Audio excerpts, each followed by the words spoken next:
نحمده ونصلي على رسوله الكريم أما بعد فأعوذ بالله من الشيطان الرجيم بسم الله الرحمن الرحيم ولله على الناس حج البيت من استطاع إليه سبيلا ومن كفر فإن الله غني عن العالمين صدق الله العظيم. السلام علیکم ورحمۃ اللہ وبرکاتہ. ناظرین کرام، اللہ رب العزت کا ارشاد ہے وَلِلَّهِ عَلَى النَّاسِ حِجُّ الْبَيْتِ مَنِ اسْتَطَاعَ إِلَيْهِ سَبِيلًا،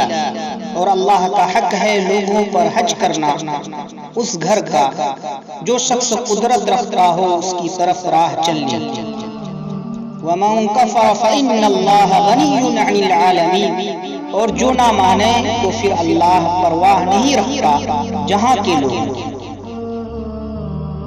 اللہ تعالیٰ نے اپنی مخلوق پر بیت اللہ کا حج کرنا لازم اور واجب قرار دیا، بشرطے کہ وہ بیت اللہ تک پہنچنے کی قدرت و استطاعت رکھتے ہیں. اس قدرت و استطاعت کی تفصیل یہ ہے کہ اس کے پاس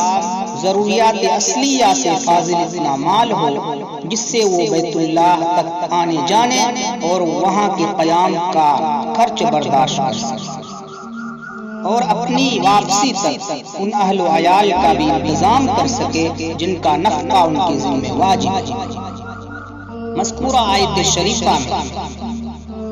اللہ رب العزت نے حج کن لوگوں پر فرض ہے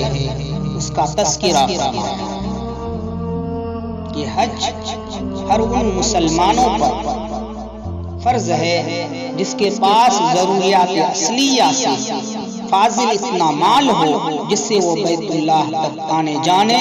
اور وہاں کے قیام کا خرچ برداشت کر سکے، اور اپنی واپسی تک ان اہل و عیال کا بھی انتظام کر سکے جن کا نام و نفقہ ان کے ذمہ واجب ہے. اللہ رب العزت ہم آپ کو سننے سے زیادہ عمل کی توفیق مرحمت